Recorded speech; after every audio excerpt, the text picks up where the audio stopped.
আল্লাহ পাক বলেন আমার নির্ধারিত সময় আসার আগে 1 সেকেন্ড আগে মরবে না, 1 সেকেন্ড পরেও মরবে না। অনেকে বলে অমুকের অকাল মৃত্যু হয়েছে, বলে না, বলে কিনা অকাল মৃত্যু হয়েছিল। বাজে কথা। কিসের অকাল মৃত্যু? কালেই মরছে, হায়াত ওখানেই শেষ। হায়াত থাকতে 1 সেকেন্ড আগে 1 সেকেন্ড পরে মৃত্যু হবে না। যখন নির্ধারিত সময় আসবে সেই সময় মরবে, এর আগে বা পরে মৃত্যু হবে না। মৃত্যু নির্ধারিত সময়ের আগে মরবে না মানুষ। বাহানায় হোক ওসিলায় হোক মরণ যেখানে আছে সেখানে যাওয়াই লাগবে।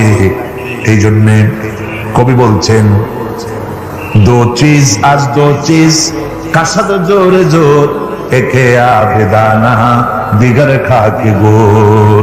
দুটি জিনিস মানুষকে টানে, একটা হলো খাদ্য আর একটা হলো মৃত্যু। খাবার যেখানে আছে সেখানে যেতেই হবে, আর মৃত্যু যেখানে আছে সেখানেও যেতে হবে। কোরআনে কারীমে রব্বুল আলামিন বলেন কুল লাউ কুনতুম ফি বুয়ুতিকুম লাবারাযাল্লাযীনা কুতিবা আলাইহিমুল কাতলু ইলা মাদাজিহিম। আল্লাহ পাক বলেন হে নবী তুমি বলে দাও, তুমি শোনায় দাও, যাদের ভাগ্যে নিহত হওয়া আছে তারা যদি তাদের বিছানায় শুয়েও থাকে, প্রকোষ্ঠের ভিতরে থাকে, মৃত্যু সেখানে গিয়ে হাজির হবে, ওখানেই মৃত্যু হয়ে যাবে।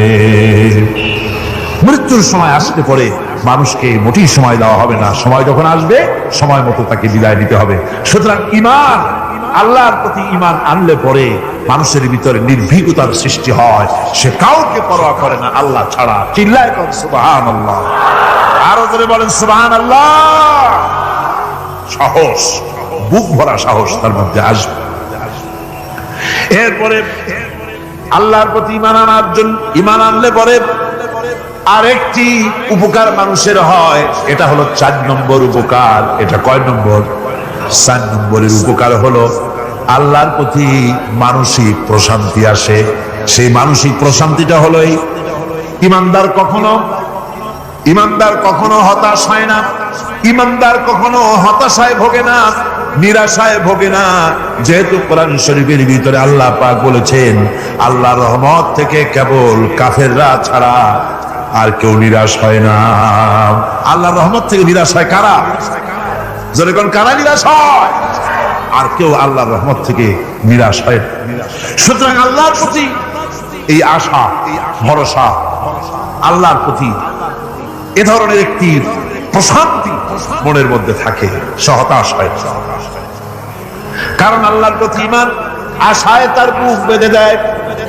আল্লাহ পাক কোরআনে কারীমের মধ্যে বলেছেন আল্লাযী খালাকানি ফাহুয়া ইয়াহদিন। আল্লাহ ইব্রাহিম আলাইহিস সালামের মুখ দিয়ে কথা বলেছেন। আল্লাহ হচ্ছেন তিনি যিনি আমাকে সৃষ্টি করেছেন আর আমার হেদায়েতের রাস্তাও তিনি দেখিয়ে দিয়েছেন। ওয়াল্লাযী হুয়া ইউতঈমুনি ওয়া ইয়াসকিন। আর আমি যখন ক্ষুধার্ত হই তিনি আমারে খাওয়ান, আর আমি যখন তৃষ্ণার্ত হই তিনি আমারে পান করান। কে খাওয়ান? কে খাওয়ান আর পান করান কে? আল্লাহ পাক বলেন ওয়াইদা মারিতু ফাহুয়া ইয়াশফিন।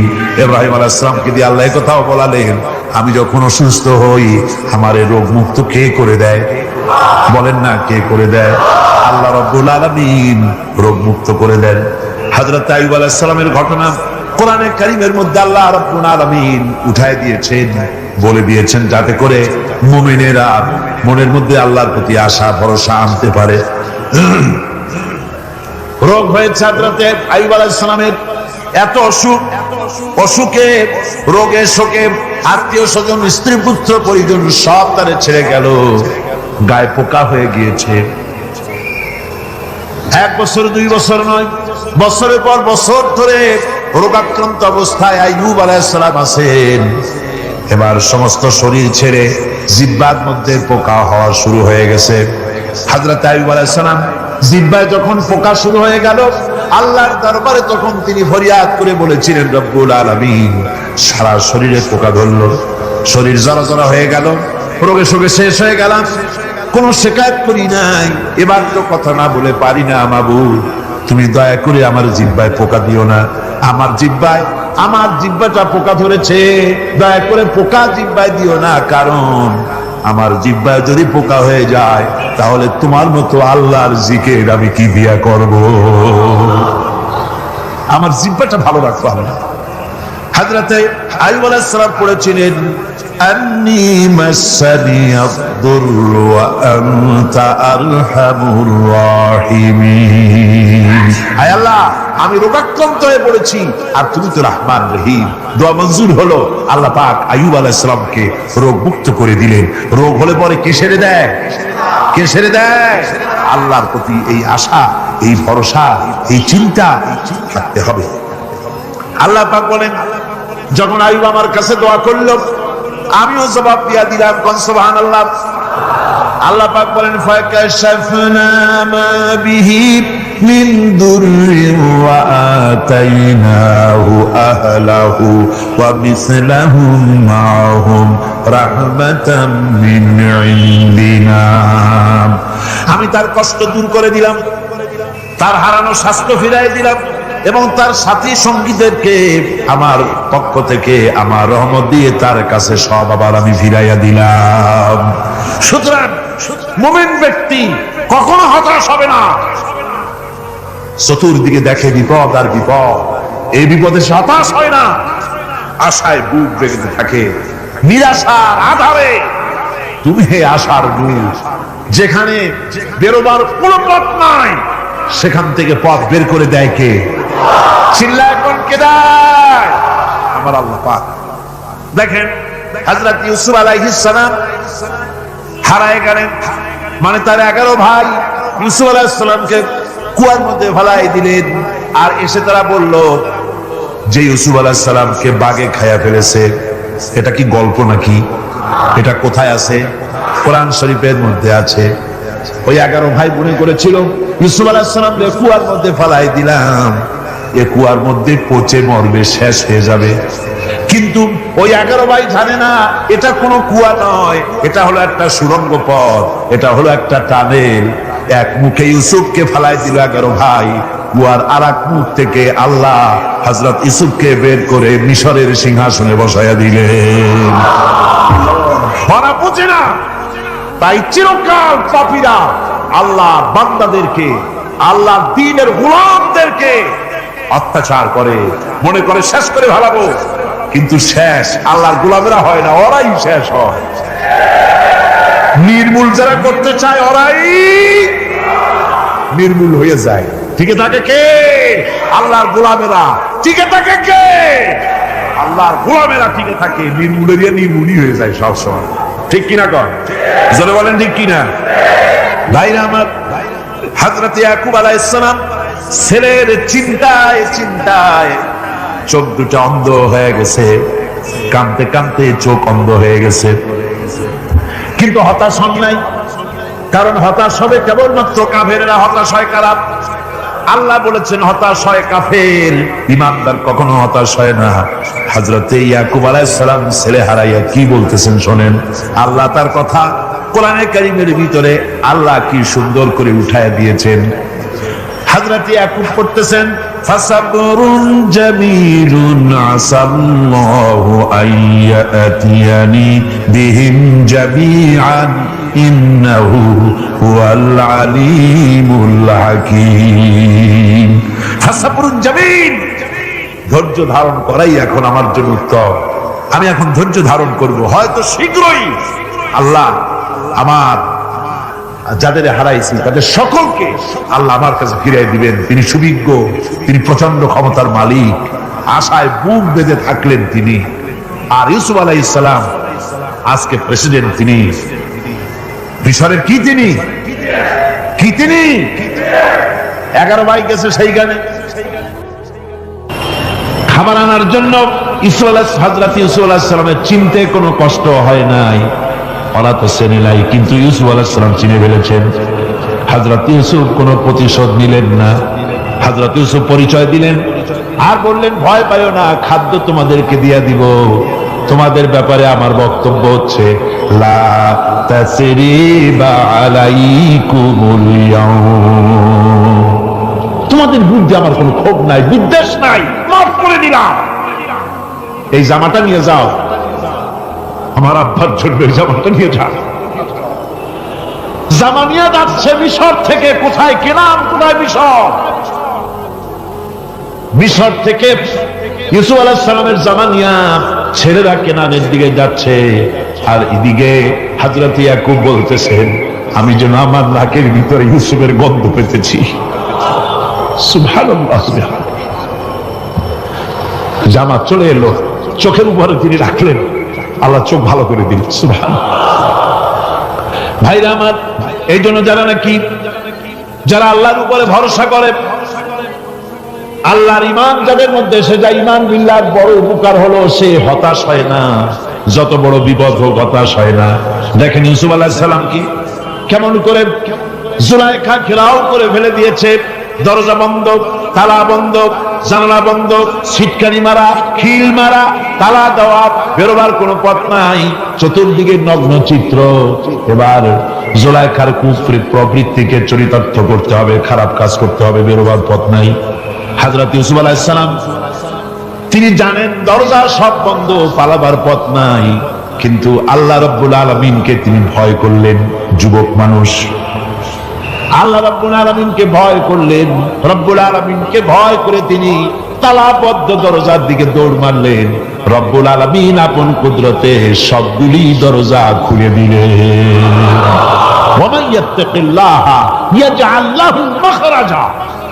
যে ব্যক্তি আমারে ভয় করে, আমার পথে চলতে চায়, আমি রাস্তা খুলি দেই। সুবহানাল্লাহ। সুতরাং ইমানে বুক বাঁধো, জওয়ানেরা, তরুণেরা, হতাশ হওয়ার কোনো কারণ নাই, আশায় বুক বেঁধে থাকো। আপনারা বলেন, এই পৃথিবীতে ইউনূস আলাইহিস সালাম যে বিপদে পড়ছিলেন, এর চাইতে বড় বিপদ পৃথিবীতে কিছু হতে পারে? আপনাদের চিন্তায় বুঝি পারে? এই দিকের লোকেরা কথাই কয় না। কি বলেন, পারে? এত বড় বিপদ চিন্তাও করা যায়। কোরআনে কারীমের মধ্যে আল্লাহ রাব্বুল আলামিন বলেন, ওয়াযান্নুন ইয যাহাবা মুগাদিবান ফাযান্না আন লান নাকদিরা আলাইহি। ইউনূস আলাইহিস সালামকে যখন মাছে গিলে ফেলে দিল, মাছ এবার পানির অতল তলদেশে চলে গেছে। মাছের পেটের ভিতরে দরজা নাই, জানালা নাই, ছিদ্র নাই, পালাবার কোনো পথ নাই। আছে? আছে? ফানাদা ফিল যুলুমাতি আন লা ইলাহা ইল্লা আনতা সুবহানাকা ইন্নী কুনতু মিনাজ জালিমিন। জানেন না এই দোয়া? পড়েন সবাই, লা ইলাহা ইল্লা আনতা সুবহানাকা ইন্নী কুনতু মিনাজ জালিমিন। আয় আল্লাহ, তোমার পবিত্রতা ঘোষণা করতেছি, তুমি ছাড়া কেউ নাই, আমার তো আর বাঁচার উপায় নাই, আমি আমার উপরে জুলুম করেছি, আর তোমার পবিত্রতা ঘোষণা করতেছি। জিকির করতেছেন তিনি মাছের পেটের মধ্যে বসে। আল্লাহ রাব্বুল আলামিন বলেন, ইউনূস আলাইহিস সালাম মাছের পেটের ভিতরে বসে যে চিৎকারটা মারলেন, দুনিয়ায় কোন তার বন্ধু বান্ধবেরা শুনে নাই, কোন রাজা বাদশারা শুনে নাই। মাছের পেটের মধ্যে ফানাদা ফিল যুলুমাত, যুলুমাত হলো জমায় কাসির। এখানে তিনটা অন্ধকার ছিল। কয়টা অন্ধকার? একটা হলো মাছের পেটের অন্ধকার, একটা হলো রাতের অন্ধকার, আরেকটা হলো পানির অন্ধকার। ত্রিবিধ অন্ধকারের ভিতর থেকে ইউনূস আলাইহিস সালাম হতাশ হয়ে যান নাই, তিনি চিৎকার মেরে আল্লাহরে ডাক দিলেন। আল্লাহ কয়, আমি ডাক শুনছি, কেউ তোমার ডাক শুনে নাই, আমি তোমার আরশের মালিক, আমি আল্লাহ শুনতে পেয়েছি। শুধু শুনি নাই, জবাব দিয়া দিলাম।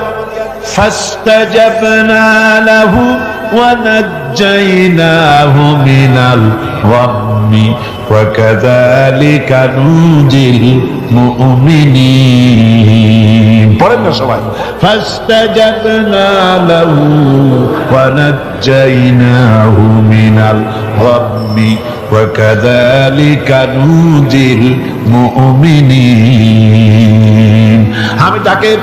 আমি আল্লাহ পাক বলেন, আমি ইউনূসের ডাক শুনলাম, ডাকের জবাব দিয়া দিলাম, আর মাছের পেটের ভিতরে বেদনার সৃষ্টি করে দিলাম। মাছ এবার ভেসে উঠলো। মাছের আর এখন কোন উপায় নাই বমি করা ছাড়া। মাছ কিনারায় চলে এলো, ইউনূসকে বমি করে ফেলে দিল।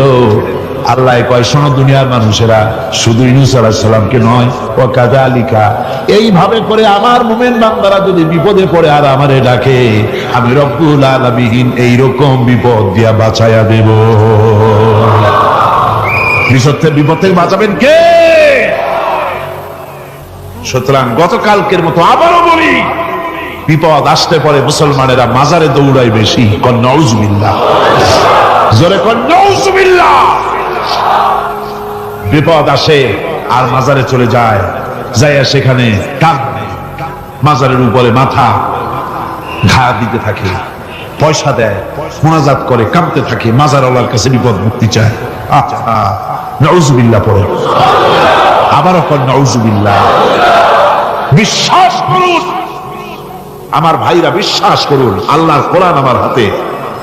মাজারওয়ালার কাছে কামলে পড়ে ওই মাজারের দিনে শুয়ে আছেন, আল্লাহর কসম আর কোন ক্ষমতা নাই আপনাকে বিপদ থেকে বাঁচাতে পারে। আছে ক্ষমতা? জোরে বলেন আছে। বিপদ থেকে বাঁচাবে কে? কে বাঁচাবে? আল্লাহ। আপনারা টাকা দেন আর ওই টাকাগুলি ওইখানে মাজারে বৈশা জনমের খাওয়া খায়। মাজারের পাহারাদার এক শ্রেণীর পান্ডারা টাকাগুলা মাথায় দেখবেন, মাজার কেন্দ্র করে লাল লাল চাদর গায়, তারপরে শর্ট, মাথায় জট, দাড়িতে জট, দাড়িতে জট, আর মোষ। হায় রে মোষ! 6টা টর্চ লাইট দিয়েও যদি আপনি খোঁজেন, মুখ তালাশ করে পাবেন না, এত মোষ সমানে কাজা খায় আপনার পয়সা দিয়ে। ধর্মের নামের ব্যবসা করে। যাই দেখেন মাজারগুলো, প্রত্যেকটা মাজারে 5টা 10টা লোক বসা আছে। ঘাট ধরে বের করে দাও। আর বলো, মাজারে বসে আছো কেন? মসজিদে যাও। কোথায় যাবে? কোথায় যাবে? মসজিদে। আল্লাহর থামো, আল্লাহর ওলিদের মাজার ঘেরাও করে রেখে দাও, যত্ন করে রেখে দাও। গরু, ছাগল, ভেড়া, হাবিজাবি কিছু যেন যেতে না পারে, যত্ন করে রাখো, সম্মান দিয়ে রাখো। কিন্তু তোমার ওখানে পাহারা দিতে বলছে কি? তুমি ওখানে বসে থাকো কেন? গুড় যেখানে, পিঁপড়া সেখানে। পয়সা দেওয়া বন্ধ করে একটারও পাবেন না ওখানে। ঠিক কিনা কর? সব ধান্দাবাজ পয়সার লোভে ওখানে বসে থাকে, গাঁজা খায়, মদ খায়, নামাজ পড়ে না।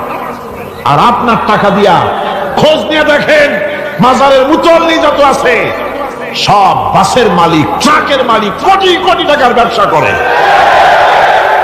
সুতরাং এগুলি ছাড়েন, এ ধান্দাবাজি বন্ধ করুন। মাজারের সাথে কোনো সম্পর্ক নাই। মুসলমানের সম্পর্ক কেবল মসজিদের সাথে। কিসের সাথে? মসজিদের সাথে সম্পর্ক করে। আমার বন্ধুগণ, বিপদ আসলে পরে কবরের কাছে যাওয়া নয়, বিপদ আসলে পরে মসজিদে যান, 2 রাকাত কাজায়ে হাজাতের নামাজ পড়েন। রাসূলুল্লাহ পড়েছেন, কাজায়ে হাজাতের নামাজ পড়েন, সিজদায় পড়ে গিয়ে আল্লাহর কাছে কাঁদেন, আপনার বিপদ আল্লাহ রব্বুল আলামিন দূর করে দিবেন। আরে এমন আল্লাহরে ছুঁয়া কি যে বলবো, মানুষের যে কি হইছে। আমি সিলেটে দেখেছি শাহজালাল রাহমাতুল্লাহ আলাইহি, আল্লাহর ওলি, শাহ আমানত আল্লাহর ওলি, শাহ মাহদুম আল্লাহর ওলি। এই ওলিরা কোনোদিন বলে যায় নাই যে আমার মাজারে পাহারা দিয়ে তোমরা টাকা আদায় করো। বলছে কে?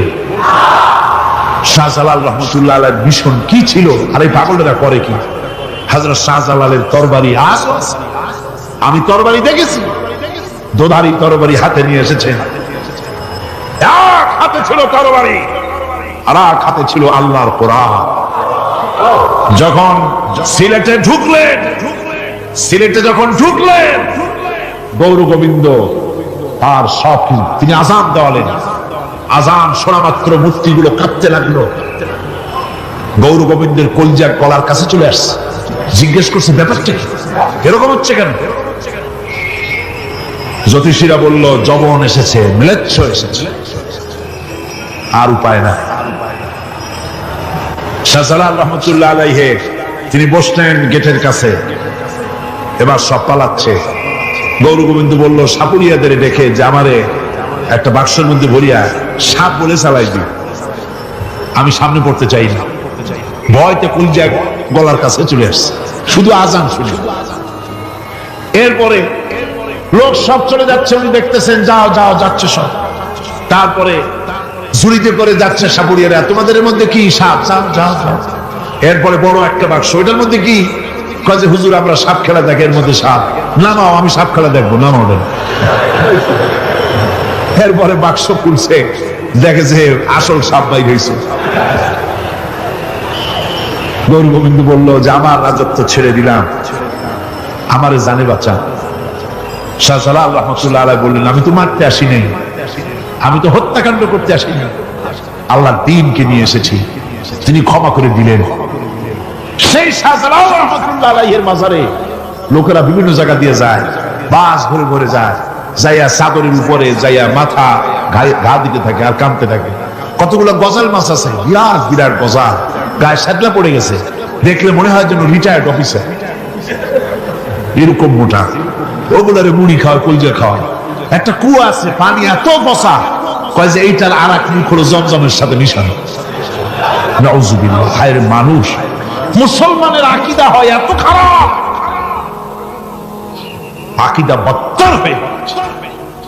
এগুলি ধর্মের নামে ব্যবসা, এগুলি জোরে বলেন কি? এই ব্যবসা বন্ধ করতে হবে, এই ব্যবসা বন্ধ করতে হবে। এরা ধর্মের নামে লুটেরা, চাদর দিয়ে, আগরবাতি দিয়ে, মোমবাতি দিয়ে, সেজদা দিয়ে মুশরিক হয়ে যাচ্ছে, ইসলাম থেকে খারিজ হয়ে যাচ্ছে। আমার কাছে রিপোর্ট এসেছে প্রচন্ড ভিড়ে মানুষের কষ্ট হচ্ছে, তো কি করা যাবে? আমি বললাম ভিড়, আর আপনারা যদি ভিড় দেখতে চান তাহলে তো সব লোক দাঁড়ায় যাবে, আপনাদের তো দেখার দরকার নেই। একটু চেপে চেপে বসেন আর জোরে সোরে জিকির করেন লা ইলাহা ইল্লাল্লাহ, লা ইলাহা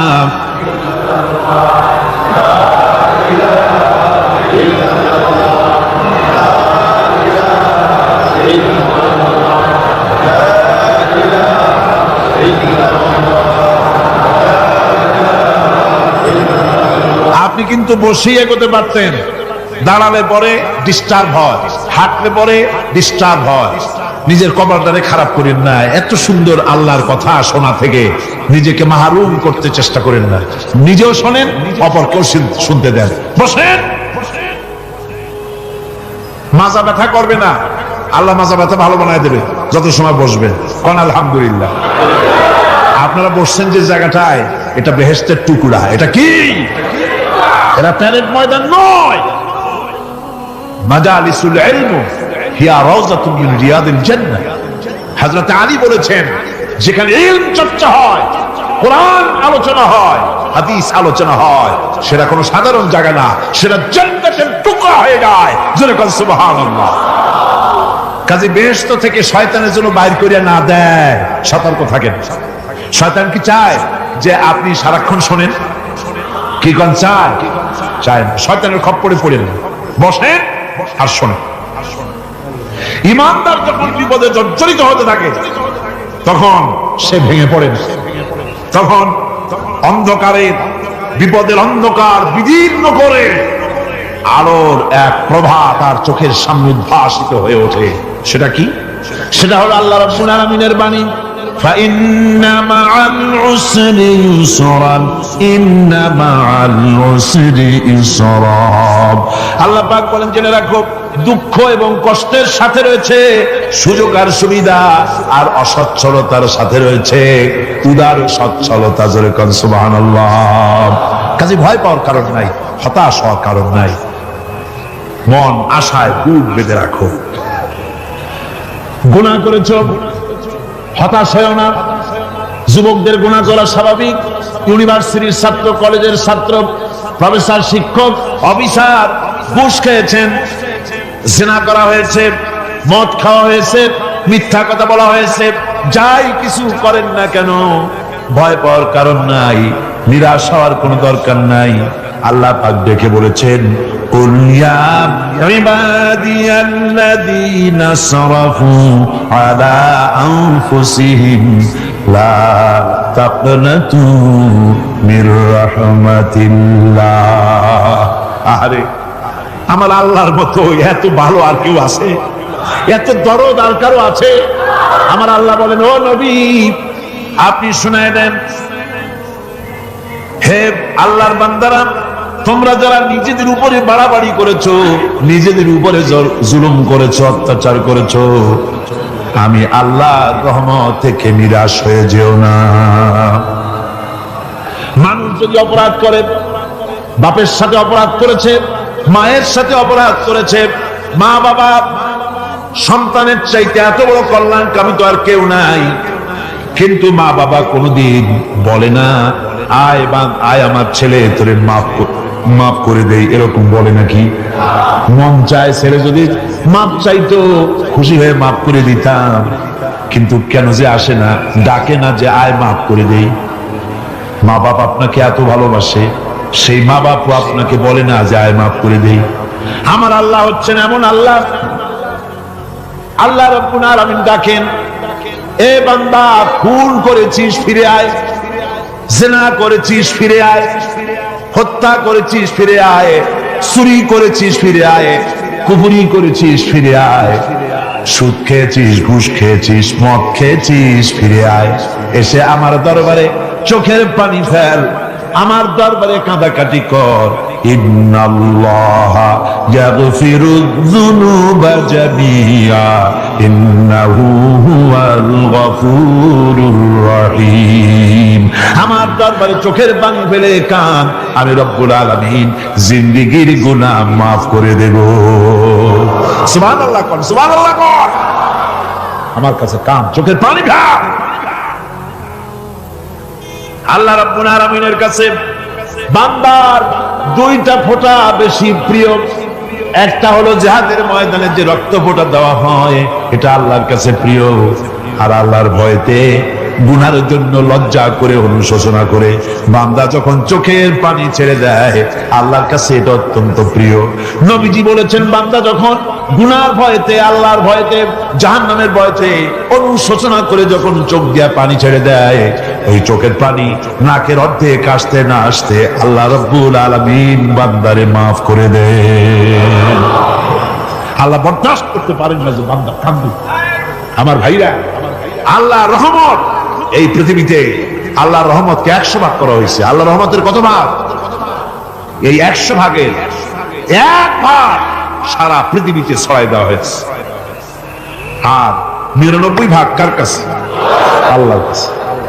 একটা ভাগ দুনিয়া ছড়ানো হয়েছে আদম আলাইহিস সালাম থেকে নিয়ে এই পর্যন্ত, এখান থেকে নিয়ে কিয়ামত পর্যন্ত পৃথিবীতে যত মানুষ আসবে, যত প্রাণী আসবে, তাদের মধ্যে প্রাণী জগত গাভী তার বাছুরকে ভালোবাসে, ঠিক কিনা? হাতি তার বাচ্চাকে ভালোবাসে, ঠিক কিনা?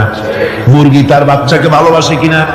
প্রত্যেক মাই তার সন্তানকে ভালোবাসে মানুষের মতো। এই ভালোবাসা, এই স্নেহ, এই মমতা, এই করুণা, এই মহব্বত একটা ভাগ দুনিয়ায় দেওয়ার পর আপনি আর আমি যতটুকুন ভাগে পেয়েছি, সেই মহব্বত স্ত্রীর মহব্বতে অস্থির, মায়ের মহব্বতে অস্থির, সন্তানের মহব্বতে অস্থির। এখন চিন্তা করেন, একটা ভাগ সারা পৃথিবীতে বিতরণ করার পর যেটুক পেয়েছি, তাতে যদি এত মহব্বত হয়, তাহলে এর 99 ভাগ মহব্বত যে আল্লাহর কাছে জমা আছে, এই বান্দার জন্য তার কত মহব্বত, এই বান্দার জন্য কত করুণা, কত মহব্বত, কত দয়া। এজন্য আল্লাহ রাব্বুল আলামিন বলেছেন, নাব্বি ইবাদি আন্নী আনাল গফুরুর রহিম। আমার নবী সুসংবাদ দিয়ে দাও, বান্দাদেরকে শোনায় দাও যে আমি আল্লাহ তাআলা ক্ষমাশীল আর দয়াবান। হুজুর কাঁদতেছিলেন, হযরত ওমর রাদিয়াল্লাহু তাআলা আনহু এসে দেখেন হুজুর একা কাঁদতেছে। হুজুর জিজ্ঞেস করছেন, হযরত ওমর জিজ্ঞেস করলেন, হুজুর আপনি কাঁদতেন কেন একা একা? হযরত ওমর বলেন, আমি যখন প্রশ্ন করলাম নবীজি বললেন, আমার কাছে কিছু আগে জিবরাইল এসেছিলেন। জিবরাইল এসে আমাকে বললেন, আল্লাহ পাক বলেছেন, হে আমার নবী, ইসলামের ভিতরে থেকে যে সমস্ত মানুষগুলো ইসলামের ভিতরে থেকে চুল আর দাড়ি পাকায় দিছে, কিয়ামতের দিন এই লোকগুলারে আমি শাস্তি দিতে আমার শরম হবে। হযরত ওমর বলেন, হুজুর উম্মতের জন্য কত বড় খুশ খবর এটা, আর আপনি কাঁদতেছেন। হুজুর বলেন, ওমর তুমি জানো না আমার কান্নার কারণ ভিন্ন।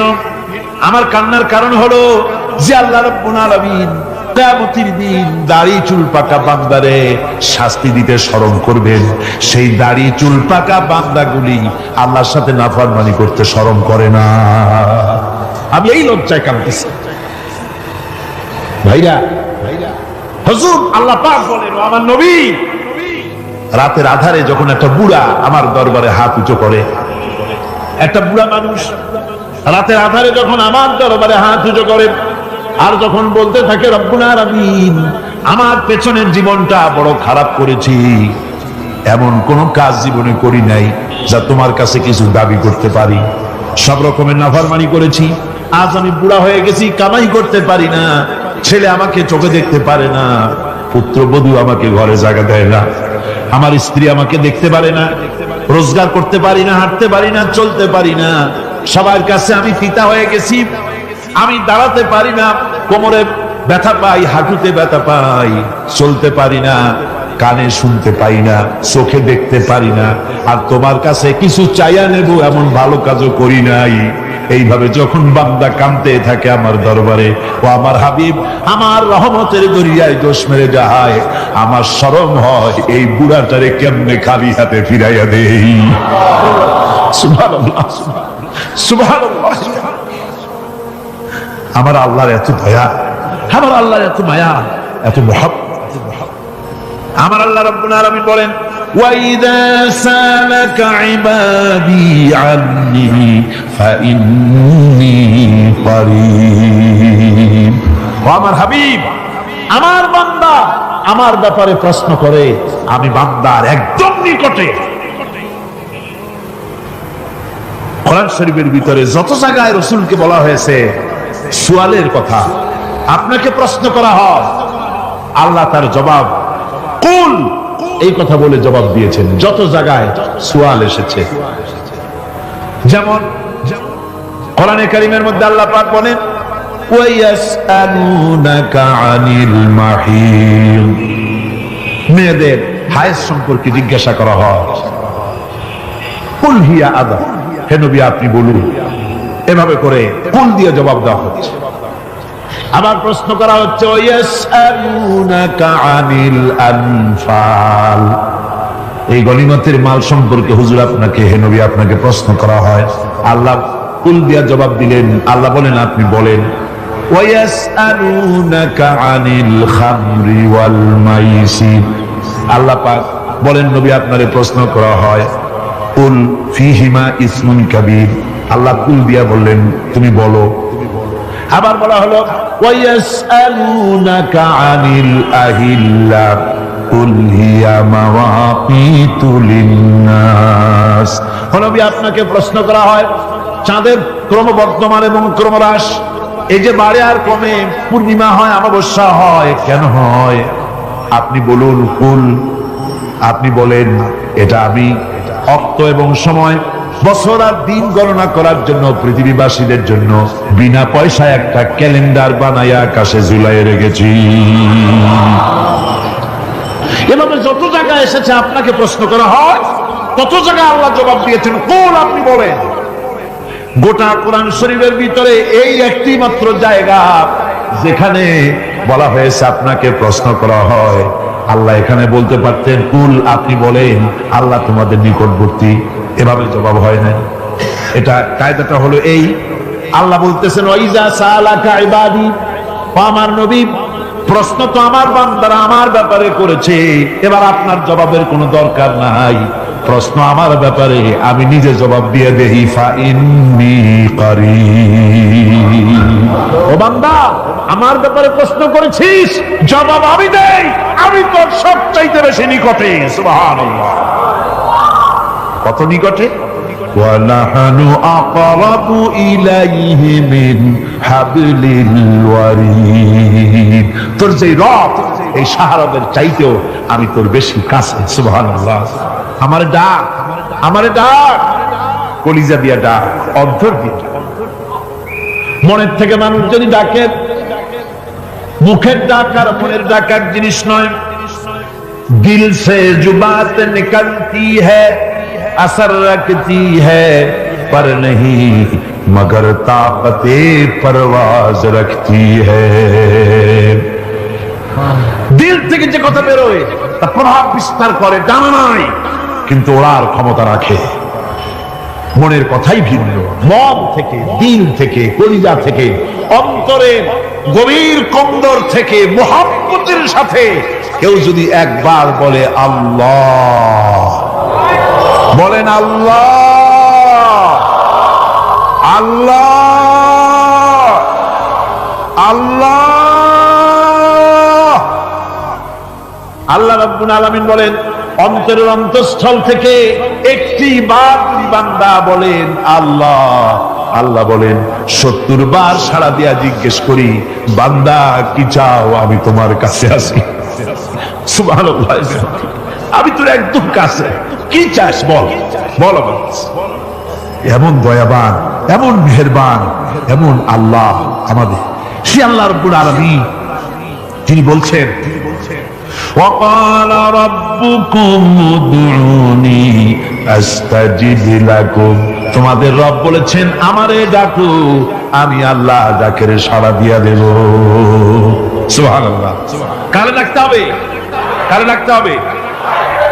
এই বিশাল জনসমুদ্র একটুকু চিল্লায় কোন কারে ডাকতে হবে? কোন পীর সাহেবকে নয়, আল্লাহর কসম করো খাজা বাবাকে নয়, ডাকতে হবে কারে? চিল্লায় কোন কারে? ওয়াকালা রাব্বুকুম উদউনি। তোমার রব তোমাকে বলতেছে আমারে ডাকো, আস্তাজিব লাকুম, আমারে ডাকবে আমি সাড়া দিয়ে দেব। সুবহানাল্লাহ। আল্লাহকে ডাকেন, কি চাই আপনার বলেন, কি চাই? আল্লাহর কাছে চান, আল্লাহ দিয়ে দিবে। দেওয়ার জায়গা আল্লাহর কাছে চাইবেন, আল্লাহ দিবেন। দেওয়ার জায়গা, চাওয়ার জায়গা হলো সেজদায় পড়ে যাবেন। আমার ভাইয়েরা, জায়গাটা চিনাই দিলাম। মাজারে যাওয়া লাগবে না, কবরে যাওয়া লাগবে না। 2 রাকাত নামাজ পড়ে সেজদায় পড়ে গিয়া যত বিপদ আছে, মুসিবত আছে, সেজদার মধ্যে চোখের পানি ছেড়ে দেন আর কেন্দে কেন্দে জীবনের কথা বলেন। আল্লাহ রাব্বুল আলামিন আপনার আওয়াজ শুনবেন আর দোয়া কবুল করে নেবেন। কাঁদতে হবে আল্লাহর কাছে। কার কাছে? আল্লাহর কাছে। সুম্মা ইস্তাগফিরুল্লাহ। আর এরপরে সে যদি আমি আল্লাহর কাছে ক্ষমা চাই, ইয়াজিদিল্লাহ গফুরার রহিমা, সে আমি আল্লাহকে গফুর এবং রহিম হিসাবে পাবে। সুবহানাল্লাহ।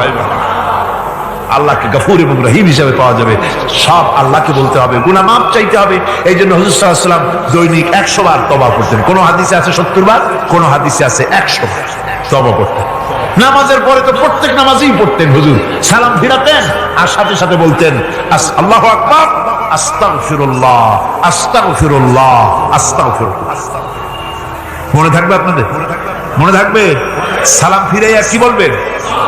না, সালাম ফিরাবার সাথে সাথে বলবেন আল্লাহু আকবার, তারপরে পড়বেন আস্তাগফিরুল্লাহ, আস্তাগফিরুল্লাহ, আস্তাগফিরুল্লাহ। তওবা করবেন, আল্লাহর কাছে সবসময় গুনাহ মাফ চাইতে থাকবেন, বিনীত থাকবেন। আল্লাহকে পাওয়া যাবে, তাকে রহিম হিসেবে পাওয়া যাবে। সুতরাং ঈমান বিল্লাহ, আল্লাহর প্রতি ঈমান আনলে পরে 4 নম্বরের যে উপকারটা হবে সেটা হলো হতাশায় ভুগবে না, নিরাশায় ভুগবে না, আশায় বুক বেঁধে উঠবে, ঈমান মজবুত হবে, আল্লাহর কাছে মানুষ বিনয়ী হয়ে যাবে। এবার 5 নম্বরের উপকার আমি বলছিলাম, ঈমান বিল্লাহ, আল্লাহর প্রতি ঈমান আনলে পরে অসংখ্য উপকার হয়, অসংখ্য বৈশিষ্ট্য আছে। এর 6টা উপকারের কথা আমি বলবো। কয়টা? অসংখ্য উপকারের ভিতরে প্রধান 6টি উপকারের কথা বলবো। এর বললাম কয়টা? চারটে বলছি। এবার হলো পঞ্চম উপকারের কথা। আল্লাহর প্রতি আপনি পূর্ব পশ্চিমে কতবার মুখ ঘুরালেন, এটাই কিন্তু আপনার আসল সৎ কাজ নয়। আসল সৎ কাজ হলো আল্লাহর প্রতি ঈমান আনা। এই ঈমানের ব্যাপারে 3টা দিন আমরা পার করে দিলাম, এখনো কথা শেষ হয় নাই। আল্লাহর প্রতি ঈমান আনলে পরে যে উপকারটা হবে 5ম নম্বরে, সেটা হলো কঠোর এবং কঠিন বিপদের ভিতরে বান্দার ভিতরে অবিচলতা এবং ধৈর্যের সৃষ্টি হয়ে যাবে। আলহামদুলিল্লাহ। কঠিন বিপদ মুসিবত আসতে পরে সে অবিচল থাকবে। সারা দুনিয়ার বিপদ আপদ, শত্রুতা, দুঃখ, কষ্ট, মুসিবত, জুলুম, নির্যাতন সবকিছু পাহাড়ের মতো উঁচু হয়ে তাকে ঘিরে ফেলবে, কিন্তু তাকে এক চুলও নাড়াতে পারবে না। আলহামদুলিল্লাহ। সারা পৃথিবী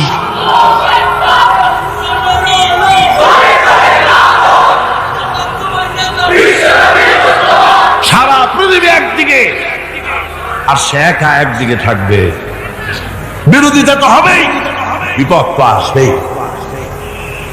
কবি বলতেছেন, সাথে জাকা রহা হ্যায় अज़ल से ता इमरोज, साथे जाका रहा है अज़ल से ता इमरोज, चरागे मुस्तफावी से शरारे गुलहबीस।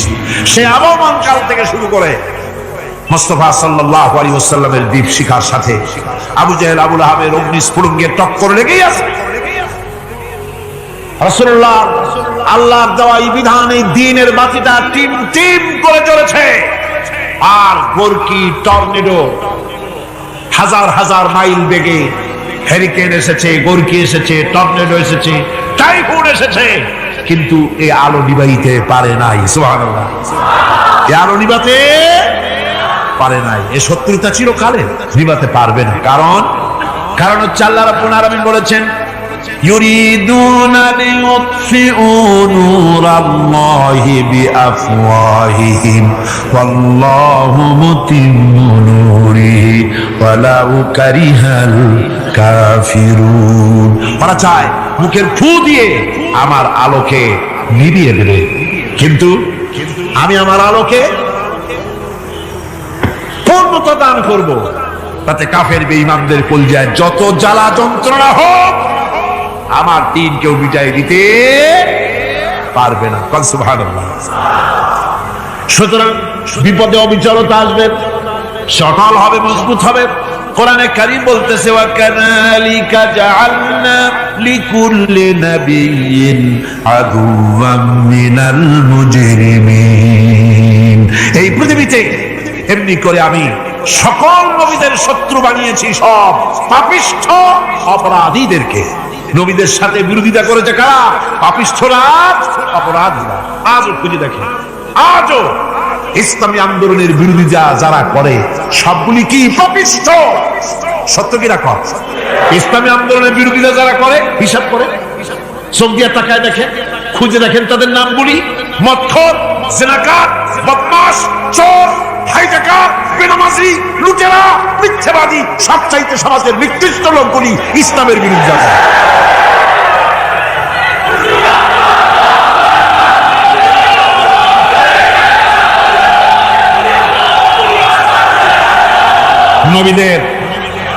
নবীদের শত্রু আল্লাহ বলেন, সব যুগে নবীদের সাথে শত্রুতা করেছে পাপিষ্ঠরা। আল্লাহর কথা, কার কথা? সকল যুগে নবীদের সাথে শত্রুতা করেছে পাপিষ্ঠরা, নিকৃষ্ট ধরনের অপরাধীরা। সুতরাং নবী রাসূলদের অবস্থা যখন এই, তখন দ্বীনের দাওয়াত যারাই দেবে তাদের কিসমত এরকম হবেই। এই বাধার মোকাবেলা তাদেরও করতে হবে। এই যে বাধাটা আসে, এই যে মারে, অপরাধ কি? এই যে তারা চোর বা ডাকাত, যাদের মারা হয়। আল্লাহ রাব্বুল আলামিন বলেন, অপরাধ হলো ওয়ামা নাকামু মিনহুম ইল্লা আইয়ুমিনু বিল্লাহিল আজিজিল হামিদ। অপরাধ হচ্ছে ঈমানদার লোকদের উপর নির্যাতন চালিয়েছে, অন্য কোনো কারণে নয়। কারণ একটাই, তারা আল্লাহর জমিনে আল্লাহর দ্বীন প্রতিষ্ঠা করতে চেয়েছে, আর কোন অপরাধ না। জমিন আল্লাহর, জমিন কার? এই বিশাল জনসমুদ্র গর্জে উঠুন একযোগে বলুন জমিন কার, আইন চলবে কার। এখানেই সংঘর্ষ বেঁধেছে আবহমান কাল ধরে। মানুষ অত্যাচারিত হয়েছে, সাহাবায়ে কেরাম অত্যাচারিত হয়েছেন। বুখারী শরীফের হাদিসে এসেছে রাসূল করিম সাল্লাল্লাহু আলাইহি ওয়াসাল্লামের কাছে হযরতে খাব্বাব গিয়ে উপস্থিত হয়েছিলেন।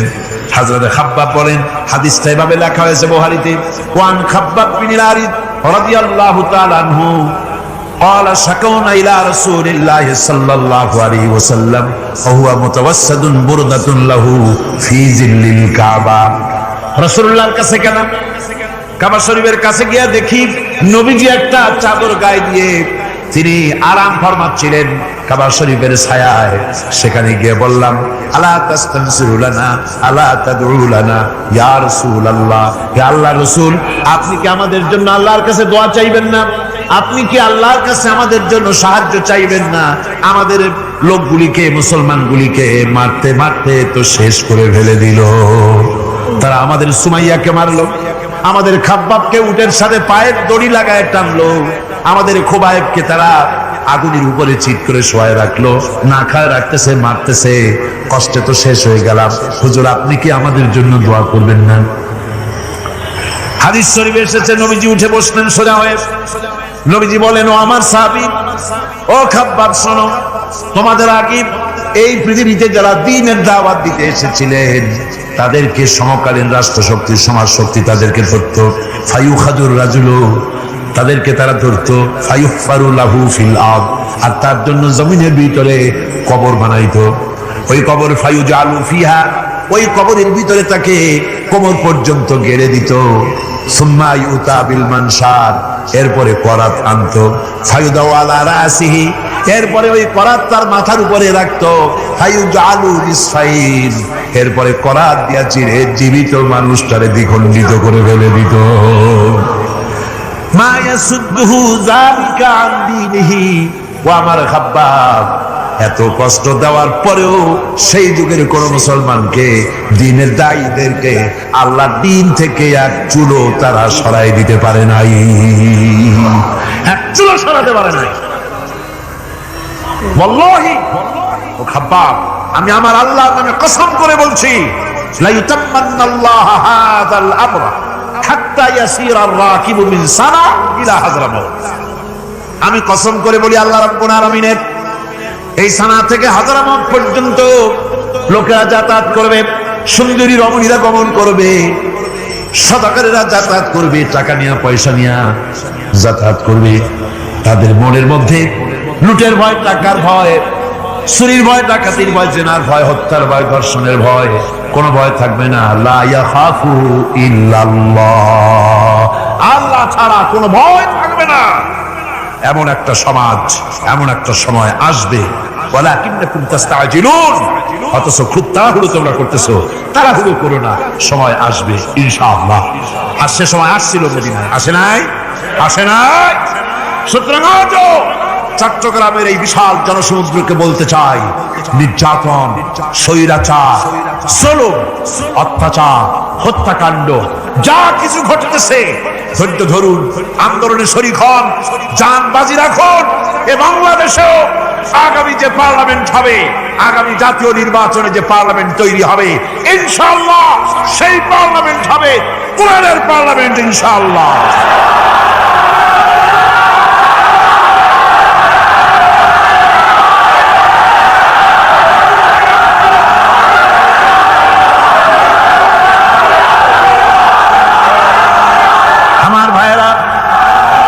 আমার বন্ধুগণ, কঠিন বিপদে অবিচলতা এবং ধৈর্যের দৃষ্টান্ত রেখে গেছেন আম্বিয়া আলাইহিমুস সালাম। সুবহানাল্লাহ। কঠিন বিপদে অবিচলতা, দৃঢ়তা, ধৈর্য কারে বলে, তার দৃষ্টান্ত কারা রেখেছেন? আম্বিয়া আলাইহিমুস সালাম। ওনারাই আমাদের আদর্শ, নবীরাই আদর্শ। সাহাবায়ে কেরাম রিদওয়ানুল্লাহি তাআলা আলাইহিম আজমাইন আমাদের আদর্শ। ভাইরা আমার, মুসা আলাইহিস সালামকে ফিরআউন যখন ঘিরে ফেলে দিল, কোরআনের সব কথা গল্প গুজবার ইতিহাসের জন্য লেখা হয় নাই। কোরআনের মধ্যে যা লেখা হয়েছে সব বান্দাদের উপদেশের জন্য, যাতে করে লোকেরা চিরটা কাল এর থেকে উপদেশ নিয়ে নিজেদের তৈরি করতে পারে। জোরে বলেন সুবহানাল্লাহ। মুসা আলাইহিস সালামের কথা আল্লাহ বলেন, ফিরাউন তাকে ঘিরে ফেলে দিল, পালাবার রাস্তা নাই। ফালাম্মা تراءى الجمعان قال أصحاب موسى إنا لمدركون। মুসা আলাইহিস সালামের উম্মতরা বললেন, হে মুসা, পাকড়াও হয়ে গেছি, পালাবার রাস্তা নাই। তিন দিক থেকে আমাদেরকে ঘেরাও করেছে ফিরাউনের শক্তি। সামনে কি? দরিয়া, আর তিন দিকে কি? ঘেরাও আন্দোলন। পালাবার পথ নাই, পালাবার পথ নাই। সারাশি আক্রমণ, ঘেরাও আন্দোলন। এই যে ঘেরাও টেরাও তো আজকে নতুন নাই, ঘেরাও আসছে অনেক আগের থেকে। আসলে কথা বুঝতে পারছি। মাইক না থাকলে আমি কি করবো? কোন আজকে এরকম হচ্ছে কেন? আগামীকাল ঠিক হবে ইনশাআল্লাহ, রাগ করে না। গান হচ্ছে, বসেন বসেন। শয়তান ঢুকছে মাইকের মধ্যে। অনেক সময় হয় কি, মাইকের হাই পাওয়ারের যে মেশিন আছে এর ভিতরে ইথার থেকে রেডিওর ওই গানগুলি ওর মধ্যে ঢুকে পড়ে। কথা বুঝতে পেরেছে? এই জন্য শয়তান তো আর বসে থাকে না, ওরও তো কিছু করার আছে। ধৈর্য ধরেন, ধৈর্য ধরেন। কালকে অপারেটরদেরকে মাওলানা শামসুদ্দিন সাহেবের কাছে অনুরোধ করবো, অপারেটর একটু ভালো করে হেদায়েত করে দেবেন। মাইকে আজকে আমার নিজেরও কষ্ট হচ্ছে, আমিও বুঝতে পারছি না যে আমার কথাগুলি কি আওয়াজে বেরোচ্ছে, যার জন্য আমাকে বেশি চিল্লাইতে হচ্ছে। বক্তাকে কি লাউডে তার কথা বেরোচ্ছে তার কানে আসতে হয়, তাহলে বোঝা যায় যে আমার কথাগুলি কিভাবে বেরোচ্ছে। এটা এই অবস্থায় সিচুয়েশন আজকে নাই, এবং লোকেরাও মাইকের ব্যাপারে আজকে অভিযোগ করেছে যা বিগত 16 বছরে করে না। সেটের ব্যাপারে কোথাও কোনো অসুবিধা হয়েছে? মাইকটা ভালো, এবং মাইক যারা দেন প্রতি বছর খেদমত করে, আল্লাহ তাদের প্রতি রহম করুন। সবাই বলে না আমিন। এদেরকে রাগ করে পথে পাই আবার মারধর করেন না। সিলেটের যে তাফসীর মাহফিল হয়, বিগত 19 বছর তাফসীর করেছি একটানা, এবার 20 বছর পুরো হবে ইনশাআল্লাহ। সিলেটে একটানা 20 বছর তাফসীর করতেছি সেখানে। তো মাইক, একটা লোক বিনা পয়সা মাইক দেয়, মাইকের ভাড়া সে নেয় না। তাফসীরের মাহফিলের মাইকের ভাড়া নেয় না। যে বছর এরশাদ সরকার আমাকে প্লেন থেকে নামতে দিল না, আপনাদের মনে আছে? সিলেট থেকে ফিরাই দিল। এই খবরটা মাইকম্যান যখন শুনেছে যে আমাকে নামতে দেয় নাই, ফিরাই দেওয়া হয়েছে, সাথে সাথে স্ট্রোক করেছে, হার্ট ফেল করে দুনিয়া থেকে বিদায় হয়ে গেছে। সিলেটে তাফসীর হতে পারবে না এই কথা সে বরদাস্ত করতে পারে না। আমি কেঁদেছি আর দোয়া করেছি, আল্লাহ, কোরআনের মহব্বত লোকটার এই অবস্থা হলো, তোমার জান্নাত তুমি দয়া করে তাকে দান করে দিও। কাজে কোনো ব্যবসায়ী চায় না যে তার ব্যবসাটা খারাপ হোক, লোকেরা মন্দ বলুক। এই মাইকের ব্যাপারে আপনারা আজকে রাগারাগ করেন না, যা হয়েছে কালকে ভালো হবে ইনশাআল্লাহ। সবাই বলেন ইনশাআল্লাহ। এখন চলেন আমরা ফেরাউনের অবস্থা দেখি গিয়া কি করতেছে ফেরাউন। মুসা আলাইহিস সালামকে ঘেরাও করে ফেলেছে, পালাবার উপায় নাই। একদিকে দরিয়া, তিন দিকে ফেরাউনের শক্তি। এই যে ঘেরাও টেরাও মানে নতুন তো না, ধর্মঘট নতুন না, এ পুরানো জিনিস। এই পৃথিবীতে সর্বপ্রথম ধর্মঘট কিসের উপরে হয়েছে জানেন? এই পৃথিবীর প্রথম ধর্মঘট হয়েছে পেঁয়াজ, রসুন আর ডাইলের উপরে। মুসা আলাইহিস সালামের জামানায় লান নাসবিরা আলা তাআমিন ওয়াহিদ, আমরা এক রকমের খাদ্য আর খাবো না, আমাদের পেঁয়াজ দেওয়া লাগবে, ডাল দেওয়া লাগবে, রসুন দেওয়া লাগবে। সর্বপ্রথম ধর্মঘট হয় মুসা আলাইহিস সালামের জামানায়, সেখান থেকে শুরু হয়েছে। কিন্তু মশাল মিছিল যে আসলো কই থেকে, এইটা আমি খুঁজে পাই। পরে প্রত্যেকটা জিনিসের ইতিহাস আছে, আমি খুঁজতে খুঁজতে পেলাম। আমি জানি না এর ইতিহাস মূলে কোথায়, কিন্তু আমি যতদূর খুঁজে পাইছি সেটা হলো মশাল মিছিলের আবিষ্কার হয়েছে লঙ্কায় রাবণের সময়। হনুমানের লেজে আগুন দিয়া তারপরে লঙ্কা কাণ্ড ঘষালো, নামই আছে লঙ্কা কাণ্ড।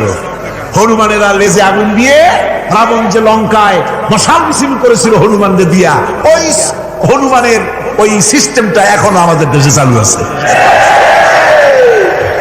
এইটা আসলে কোন ভদ্রলোকের এই মিছিল হওয়া উচিত না। আগুন দিয়া কিসের মিছিল? আগুন হলো জাহান্নামের প্রতীক। আগুন কিসের প্রতি? জাহান্নামের প্রতি। যদিও আমাদের উপকারে লাগে, কাজে লাগে। সুতরাং আমরা যা করব প্রত্যেকটা জিনিসের পেছনে সুন্নতে নববীর কোনো না কিছু থাকতে হবে। কথা বুঝতে পেরেছেন? তিন দিক থেকে ঘেরাও হয়ে গেছে, পালাবার কোনো রাস্তা। হযরত মুসা আলাইহিস সালামের কাছে উম্মতরা বললেন, পালাবার তো কোনো পথ নাই, এখন উপায়টা কি? আমাদের তার উপায় নাই। মুসা আলাইহিস সালাম দেখেন বিপদে পড়ে গেছেন, কিন্তু ধৈর্য হারান নাই, ভয় পান নাই। ভয় পাইছিলেন? ভয় পেয়েছেন? প্রশ্নই ওঠে না। মুসা আলাইহিস সালাম আল্লাহ পাক যাদেরকে বলেছেন উলুল আযম, রাসূল যাদের বলেছেন তার মধ্যে হযরত মুসা একজন।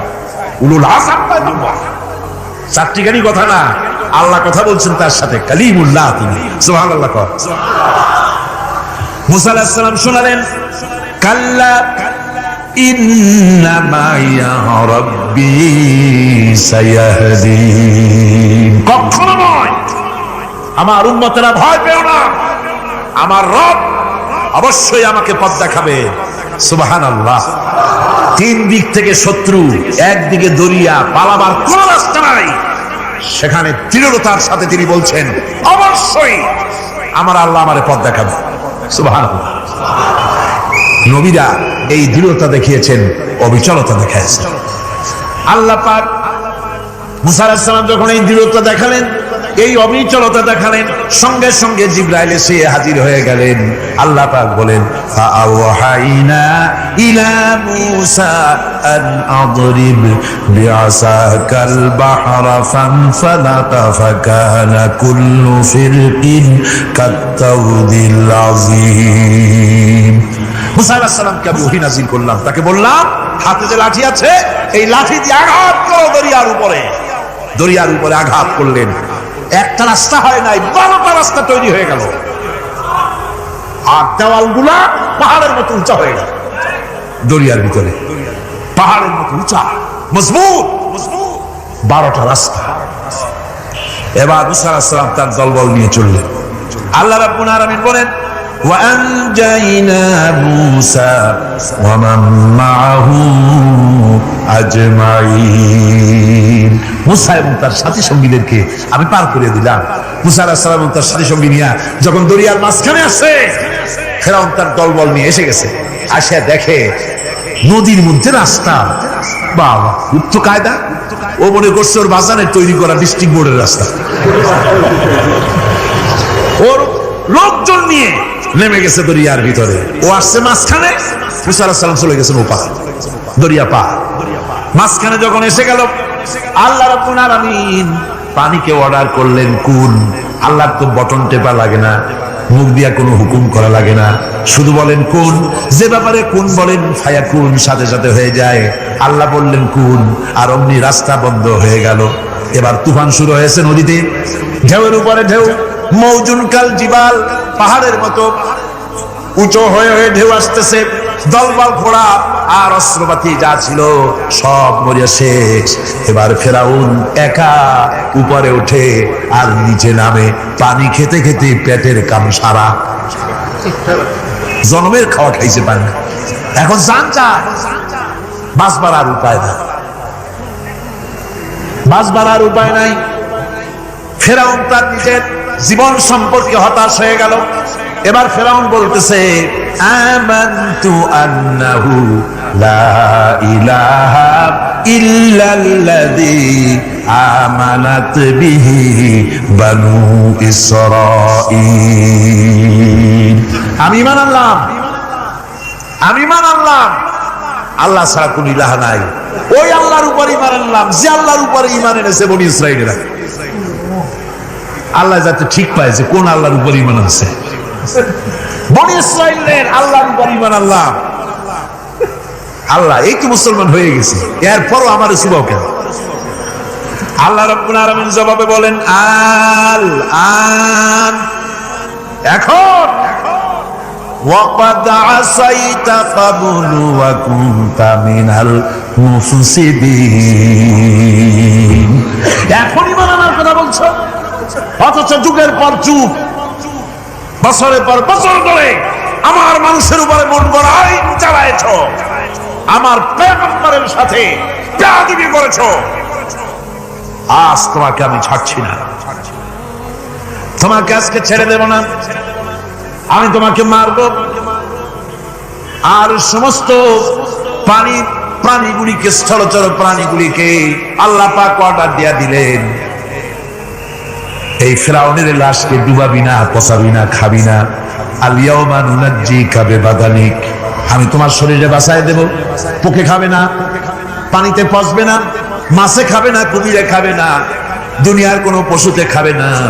আমি তোরে শুটকি বানাইয়া রাখবো, যাতে করে দুনিয়ার সমস্ত ফেরাউন যত যুগে যুগে আসে তোরে দেখে যেন হেদায়েত নিতে পারে। ফেরাউনকে আল্লাহ শুটকি বানায় রাখছে। আমি ফেরাউনদের লাশ দেখেছি ব্রিটিশ মিউজিয়ামে। ফেরাউন তো একটা না, অনেকগুলা। আসলটারে অবশ্য দেখিনি। ব্রিটিশ মিউজিয়ামে ওই ফেরাউন গুলার লাশ যখন অসুবিধা হয়, মমিগুলি, তখন ইংল্যান্ডে নিয়ে যায় চিকিৎসা করাবার জন্য। চোখ টোক আছে গর্তের ভিতরে, তারপরে চামড়া টামড়া হাড়ের সাথে মিশানো, ওইভাবে চেহারা দেখলে মনে হয় যে সত্যি ফেরাউন। আর ব্রিটিশের কাম মিশর থেকে নামছে এমন কোন জিনিস নাই। আমি সেইখানে এক বক্তৃতা বলছিলাম, আপনারা এদের এখন সভ্য, এদের এখন ভদ্র, এরা হলো ইন্টারন্যাশনাল শো। ওরা সারা দুনিয়া চুরি করেছে। লন্ডনে বক্তৃতা করেছি, সারাটা দুনিয়া চুরি করছে, আমাদের দেশকে শোষণ করেছে। এই বিশাল ভূভাগকে শোষণ করে ইংল্যান্ডের দ্বীপটাকে তারা সাজাইছে। তারা ময়ূর সিংহাসনের, শাহজাহানের ময়ূর সিংহাসনের ময়ূরের বাম চোখে কোহিনূর মণি লাগাইছিলেন। শাহজাহান ময়ূরের ডান চোখে কোহিনূর মণি লাগায় নাই। কোহিনূর মণির অনেক দাম, আমি দেখে এসেছি মণি। এখন সেটা কুইন এলিজাবেথের মুকুটে শোভা পাচ্ছে। সেই মণি এমনি বলে প্রবাদে 7 রাজার ধন 1 মাণিক্য, বলেন এরকম অনেক দাম। শাহজাহান দেখালেন, আমি মুসলমান, আমার কাছে এটার দাম নাই, এই জন্য ময়ূরের ডান চোখে লাগালাম না, বাম চোখে লাগাই দিলাম। এইটারে চুরি করছে। তারপরে মিশর থেকে, মিশরের মমি চুরি করেছে, জুতা চুরি করছে, ছাতি চুরি করছে, পিসা চুরি করেছে। আমি বললাম, এইগুলা কি ভদ্রলোক নাকি? এরা জুতা চোর, পিসা চোর, লাঠি চোর, সব চুরি করেছে। যাই দেখেন ব্রিটিশ মিউজিয়ামের মধ্যে সব দুনিয়ার চুরি করা জিনিস নিয়ে তারা মানুষকে দেখাইয়া পয়সা অর্জন করছে। টিপু সুলতানের তরবারিটা পর্যন্ত চুরি করেছে। আজ পর্যন্ত ব্রিটিশ মিউজিয়ামে টিপু সুলতানের তরবারিটা আছে, আমি তরবারিটা দেখে এসেছি। আমার বন্ধুগণ, বলতেছিলাম যে পৃথিবীতে আল্লাহ রাব্বুল আলামিন নবীরা তাদের চরিত্র দিয়ে বিপদের মোকাবেলা করে, দুনিয়ার সামনে কঠিন বিপদের মোকাবেলা করে অবিচলতা, দৃঢ়তা দেখায় গেছেন যে কেমন করে এই পৃথিবীতে বিপদের সামনে মোকাবেলা করতে হয়। ধৈর্য ধরতে হবে। বিপদ আসবে পাহাড় সমান হয়ে, আপনাকে ধৈর্য ধারণ করতে হবে সেভাবে বুক বেঁধে। যেহেতু এটা যদি বিশ্বাস হয় যে আমার কিসমতে যা আছে তার থেকে বেশি কিছু হবে না, তাহলেই আপনার ধৈর্য আসবে, ভয় পাবেন না। কথা ঠিক কিনা কর? এবারে হযরত হুদ আলাইহিস সালাম সম্পর্কে আল্লাহ রাব্বুল আলামিন বলেন, হযরতে হুদকে যখন ষড়যন্ত্র হলো, কাফির বেঈমানেরা তাকে মেরে ফেলার জন্য যখন সরকারি ষড়যন্ত্রে লিপ্ত হয়ে গেল, হযরতে হুদ সমাজের এই চ্যালেঞ্জের মোকাবেলা করলেন। হযরত হুদ বলেন, ফাকিদুনি জামিআন সুম্মা লা তুনজিরুন ইন্নী তাওয়াক্কালতু আলাল্লাহি রাব্বি ওয়া রাব্বিকুম। আমি, তোমরা তোমাদের ষড়যন্ত্র আমার বিরুদ্ধে যত পারো আমার বিরুদ্ধে ষড়যন্ত্র চালাও, এতটুকু আমার অবকাশ দিও না। আমি এমন আল্লাহর উপরে ভরসা করেছি যার হাতের ভিতরে তোমাদেরও জান আর আমারও জান। যা পারো তাই করো। সরকার, সমস্ত শক্তি একত্রিত হয়ে আমার মোকাবেলা করো। একদিকে হুদ আলাইহিস সালাম, আর একদিকে গোটা জাতি। হযরত হুদ ভয় পায় নাই। সুবহানাল্লাহ। ঈমান বিল্লাহ মানুষের কলিজাকে এভাবে শক্ত করে দেয়। কোন আলহামদুলিল্লাহ। এবারে এই বিপদের, কঠিন বিপদের মোকাবেলা করে আমার রাসূল যে প্রমাণ দিয়া গেলেন, আমার রাসূল যে কঠিন বিপদের মোকাবেলা করলেন, ভাইরা আমার, হিজরতের রাতে সওর পাহাড়ের ভিতরে যখন তিনি আশ্রয় নিলেন, হযরতে আবু বকরের সাথে ছিলেন। হযরতে আবু বকর রাদিয়াল্লাহু তাআলা আনহু বলেন, হুজুর আপনি দাঁড়ান, এটা তো পাহাড়িয়া গুহা, গুহার ভিতরে সাপ থাকতে পারে, বিচ্ছু থাকতে পারে, আমি আগে ঢুকি, বিপদ যদি হয় আমার উপর থেকে হয়ে যায়। গুহার ভিতরে নেমে গুহা সাফ করলেন। এরপরে হুজুরকে ডাকলেন, হুজুর তাশরীফ নিলেন গুহার ভিতরে। এরপরে হুজুর বললেন, আবু বকর পাহাড়ে হেঁটে হেঁটে 2-3টা পাহাড় পাড়ি দিয়া যাওয়া লাগে সুর পাহাড়ে। মদিনার সোজা রাস্তা হুজুর ধরেন নাই, মেসফালার পথ দিয়া জাবালে খেদোয়ার উপর দিয়া 3টা পাহাড় পাড়ি দিয়া তারপরে হুজুর গেলেন সুর পাহাড়ে। গুহার ভিতরে হুজুর তাশরীফ নিলেন। বললেন, আবু বকর তুমি বসো, তোমার উরুর উপরে মাথা রেখে আমি একটু আরাম করি। হযরতে আবু বকর বসলেন, হুজুর তার উরুর উপরে মাথা রেখে ঘুমায় গেলেন। আর এরপরে কাফির বেঈমানেরা তালাশ করতে করতে কাফেররা এসে গেল পায়ের চিহ্ন দেখে দেখে গর্তের কাছে। হযরত আবু বকর ভয়তে কেঁদে ফেললেন, আহারে আর তো উপায় নাই, এবার তো ধরা পড়ে গেছি, এবার নবীজিকে মেরে ফেলে দেবে। নবীর মহব্বতে, নিজের মহব্বতে নয়, নবীর মহব্বতে কাঁদতেছিলেন। হুজুর বলেন, হুজুরের ঘুম ভেঙে গেল। বলো, আবু বকর কাঁদতো কেন? ছেলের কথা, মেয়ের কথা, বিবির কথা, বাড়ির কথা মনে পড়লো নাকি? হযরত আবু বকর বলেন, ইয়া রাসূলুল্লাহ, আল্লাহর কসম করে বলি, যেদিন ঈমান এনেছি এই কলিজার ভিতরে মা বাপ, স্ত্রী, পুত্র, পরিজন, এমনকি আমার নিজের জীবনের চাইতে আপনারে বেশি ভালোবাসি। কাঁদবো কেন? কাঁদবো কেন? হযরত আবু বকর বলেন, হুজুর ধরা পড়ে গেছি, কাফেররা এসে গেছে, গর্তের কাছে তাকালি আমাদের দেখতে পাবে, আমরা তো মাইনরিটি, ওরা তো মেজরিটি, আমরা তো ধরি মারি ফেলাই দেবে, আপনাকে মেরে ফেলে দেবে, এই জন্য কাফি। আল্লাহ রাব্বুল আলামিন, হুজুর তখন কি দৃঢ়তা, কি অবিচলতা, কি ধৈর্যের পাহাড় সম মনোবৃত্তি তখন দেখালেন। আল্লাহ কোরআন শরীফে চিরকাল যাতে মানুষেরা হেদায়েত নিতে পারে সেজন্য হুজুরের কথা উঠায় দিলেন কোরআনে।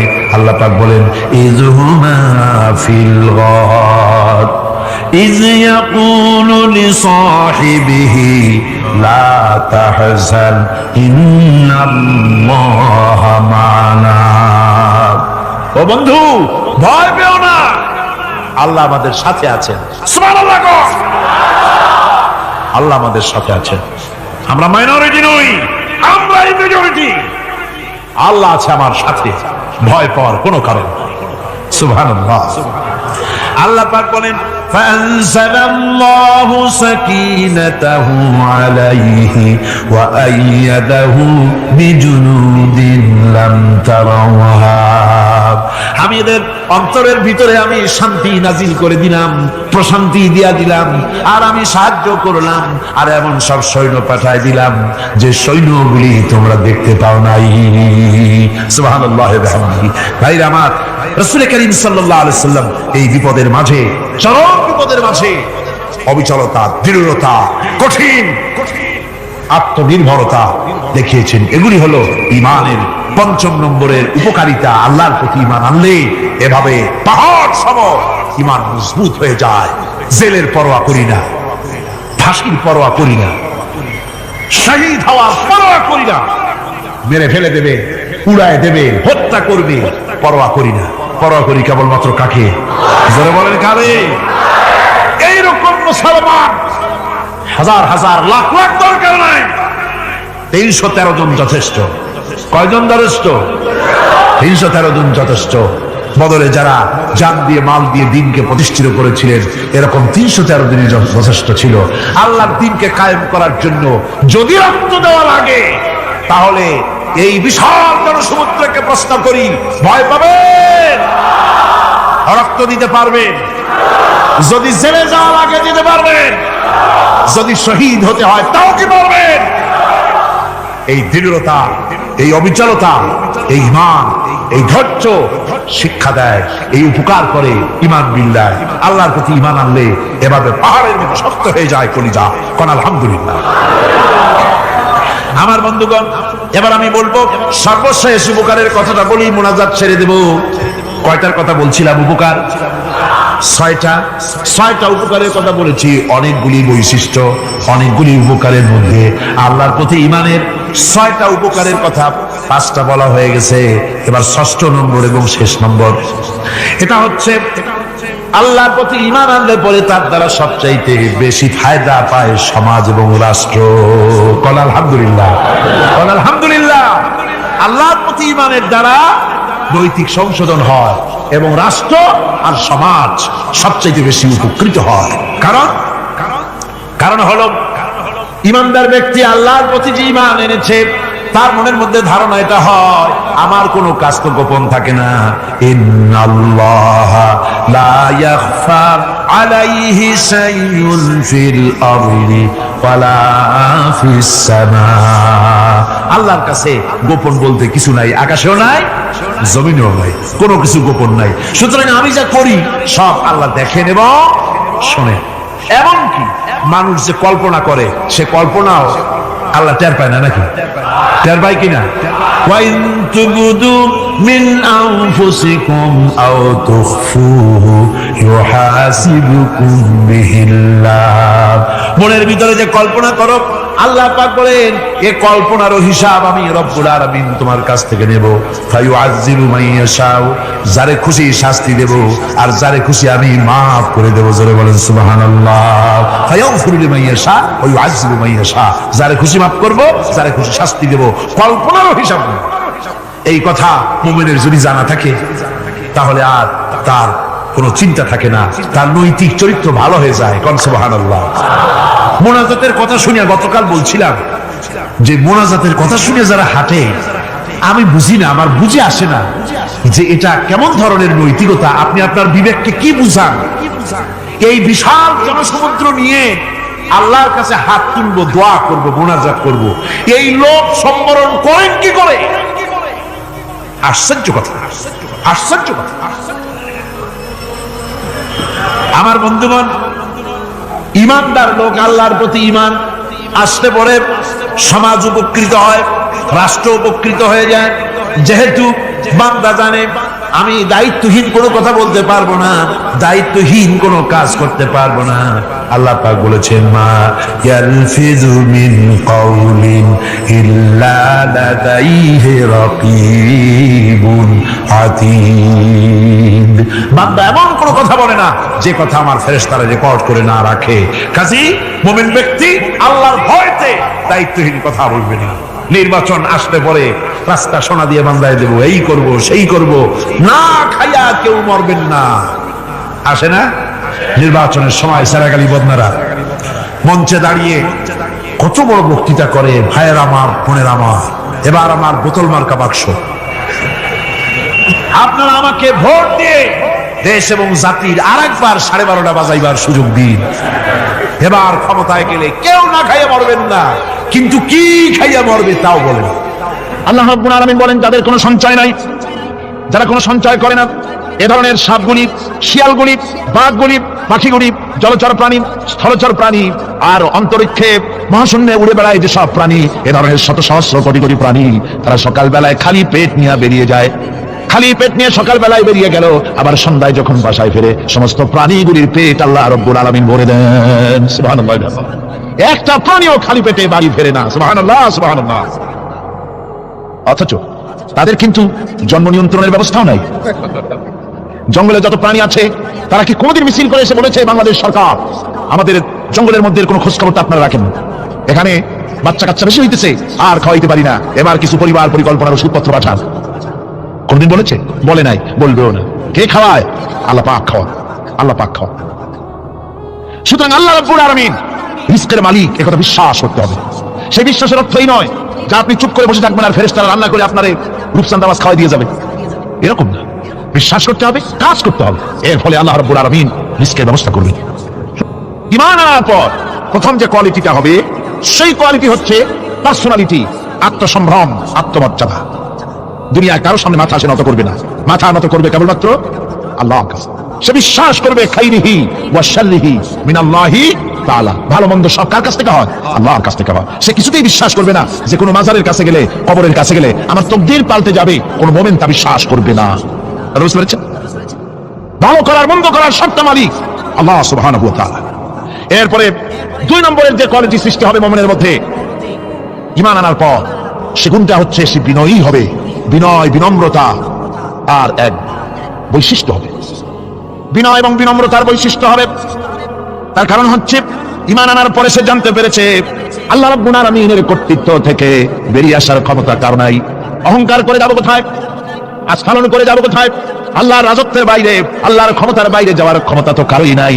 সুতরাং অহংকার তার মধ্যে জায়গা পাবে না। আল্লাহ পাক দুনিয়ার সমস্ত মানুষের জিনকে পরিষ্কার করে বলেছেন, ইয়া মাশারাল জিন্নি ওয়াল ইনস ইন ইসতাতাতুম আন তানফুযু মিন আকতারিস সামাওয়াতি ওয়াল আরদ ফানফুযু লা তানফুযুনা ইল্লা বিসুলতান।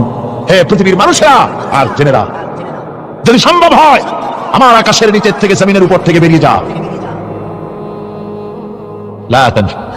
বেরিয়ে যেতে পারবে না। আমি আকাশ এবং জমিন থেকে যদি সম্ভব করতে পারবে কি, আর যদি কোনো আকাশ থাকে তার নিচে যান, আর যদি কোনো জমিন থাকে তার উপরে যাও। এমন দেশ যদি পাও যেখানে আমার আলো ছাড়া কোনো আলো আছে, আমার বাতাস ছাড়া কোনো বাতাস আছে, আমার চাঁদ সূর্য ছাড়া কোনো চাঁদ সূর্য আছে, যাও সেখানে। আল্লাহ রাব্বুল আলামিন বলেন নাই এরকম যাওয়ার কোনো উপায় নাই। আমি আল্লাহ রাব্বুল আলামিন আকাশ আর জমিন দিয়ে প্যাকেট করে রেখেছি, আটকায় রেখেছি। আমার রাজত্ব থেকে, আমার ক্ষমতা থেকে, আমার কর্তৃত্ব থেকে বেরিয়ে যাওয়ার ক্ষমতা কোনো মানুষের নাই, কোনো জেনের নাই, কোনো প্রাণীর নাই। সুবহানাল্লাহ। মানুষ হচ্ছে অহংকার কিসের হবে? তোমরা হচ্ছে ফকির। আল্লাহ পাক বলছেন ওয়াল্লাহুল গনিয়্যু ওয়া আনতুমুল ফুকারা। আল্লাহ হচ্ছেন গনি। আল্লাহ কি? গনি, বেনিয়াস, বেপরোয়া, ফাআলুল লিমা ইউরিদ, যা খুশি তাই করে, কারো মুখাপেক্ষী তিনি নন। কোরআনে কারীমে রব্বুল আলামিন বলেছেন, নবী আপনি আমার ব্যাপারে, আমার গুণাবলীর ব্যাপারে বলুন। কুল হুয়াল্লাহু আহাদ, পড়েন সবাই। কুল হুয়াল্লাহু আহাদ আল্লাহুস সামাদ লাম ইয়ালিদ ওয়া লাম ইউলাদ ওয়া লাম ইয়াকুল লাহু কুফুয়ান আহাদ। আল্লাহ পাক বলেন, বান্দারে ও আমার নবী আপনি বলুন, আল্লাহ পাক এক এবং একক, তিনি নিরঙ্কুশ, তিনি বেনিয়াস, তিনি কারো মুখাপেক্ষী নন, তিনি কাউকে জন্ম দেন নাই, তাকেও কেউ জন্ম দেয়নি। আকাশ এবং জমিনে আল্লাহর সমকক্ষ কেউ নাই। তোমরা হচ্ছ ফকির আর আমি আল্লাহ হচ্ছি বেনিয়াস। লিল্লাহি মা ফিস সামাওয়াতি ওয়া মা ফিল আরদ, আকাশে যা আছে জমিনে যা আছে সব আল্লাহ, সব কার? আল্লাহ পাকের। সুতরাং কিসের অহংকার, কিসের মাতবাড়ি?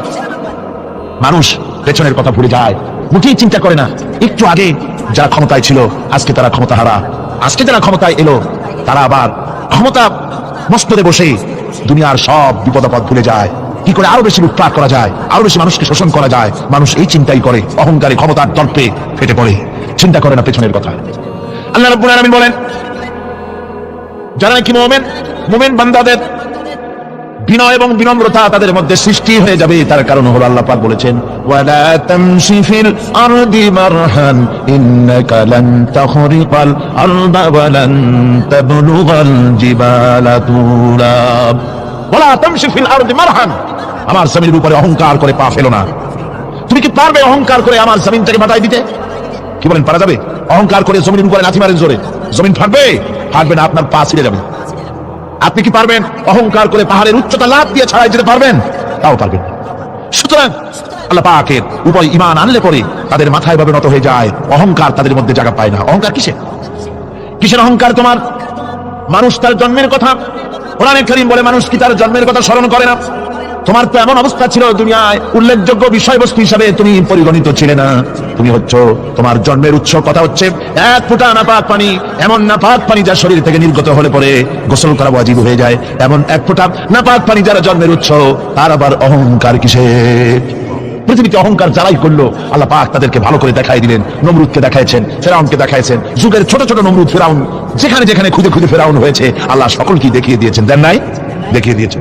সুতরাং মাথা নিচু করে চলতে হবে, বিদ্যার বড়াই করা চলবে না। কত লেখাপড়া করেছো তুমি? এনে পাস করেছো, তাতে কি হয়েছে? সবেমাত্র বর্ণবোধ পড়েছো, জ্ঞানের রাজ্যে পা ঢুকিয়েছো, এখনো কিছু শেখনি।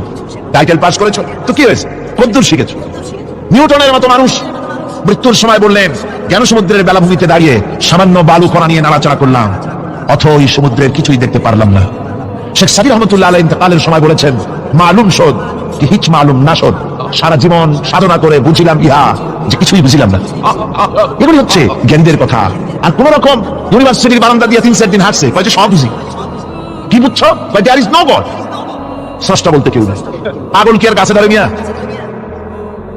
সুতরাং বিদ্যার বড়াই চলবে না, স্বাস্থ্যের বড়াই চলবে না, অর্থের বড়াই চলবে না।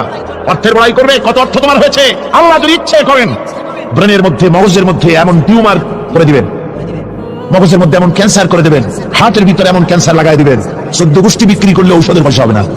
পারবে কিনা আল্লাহ কন? যারা বলবেন পারবেন কিনা?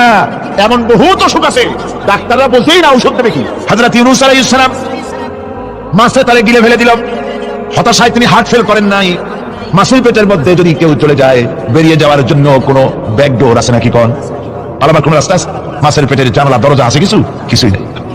তিনি হতাশ হলেন না, মাছের পেটের ভেতরে বসে হযরত ইউনূস আলাইহিস সালাম বুক ভরা আশা নিয়ে আল্লাহর দরবারে তিনি ঘোষণা করলেন, লা ইলাহা ইল্লা আনতা সুবহানাকা ইন্নী কুনতু মিনাজ জালিমিন। পড়েন না সবাই, লা ইলাহা ইল্লা আনতা সুবহানাকা ইন্নী কুনতু মিনাজ জালিমিন। হযরত ইউনূস আলাইহিস সালাম বলেন, আল্লাহ তুমি ছাড়া কোনো ইলাহ নাই, তোমার পবিত্রতা ঘোষণা করছি, আমি জালিমদের অন্তর্ভুক্ত হয়ে গেছি। তিনি যখন চিল্লাচ্ছিলেন, মাছের পেটের ভিতরে বসে যখন কাতরুক্তি করতেছিলেন, আল্লাহ বুঝি তখন শোনেন নাই সে কথা? কি বলেন? আল্লাহ বুঝি তখন তন্দ্রায় বা নিদ্রায় ছিলেন না? আল্লাহ পাক কি ঘুমান?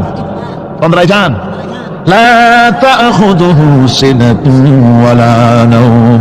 আল্লাহ রাব্বুল আলামিন বলেন কোন তন্দ্রা বা নিদ্রা আল্লাহ রাব্বুল আলামিনকে স্পর্শ করে না। হযরত ইউনূস আলাইহিস সালাম যখন মাছের পেটের ভিতরে বসে চিৎকার মারলেন, আল্লাহ পাক বলেন, ইউনূস রে, তোমার ওই ডাক কেউ শুনে নাই, দুনিয়ার কোন রাজা বাদশা শুনে নাই, দুনিয়ার কোন বন্ধু বান্ধব তোমারও শুনে নাই, কিন্তু আমি তোমার আরশের মালিক আমি রব্বুল আলামিন শুনেছি। শুধু শুনি নাই, সঙ্গে সঙ্গে জবাব দিয়ে দিয়েছি। ফাস্তাজাবনা লাহু ওয়া নাজ্জাইনাহু মিনাল গাম্মি। পড়েন, ফাস্তাজাবনা লাহু ওয়া নাজ্জাইনাহু মিনাল গাম্মি ওয়া কাযালিকা নুজিল মুমিনিন। আল্লাহ পাক বলেন, আমি জবাব দিলাম। মাছের পেটের ভিতরে বেদনা শুরু হয়ে গেল, মাছ আর তলদেশে শুয়ে থাকতে পারলো না, সাঁতরাতে পারলো না, মাছ ভেসে উঠল উপরে। পেটের যন্ত্রণায় মাছ কিনারায় চলে এসে বমি করে দিতে পারলে যেন বাঁচি, এই অবস্থা মাছের হলো। কিনারায় চলে এলো, বমি করে ইউনূস আলাইহিস সালামকে ফেলে দিল, মাছও বাঁচলো, ইউনূস আলাইহিস সালামও বাঁচলো।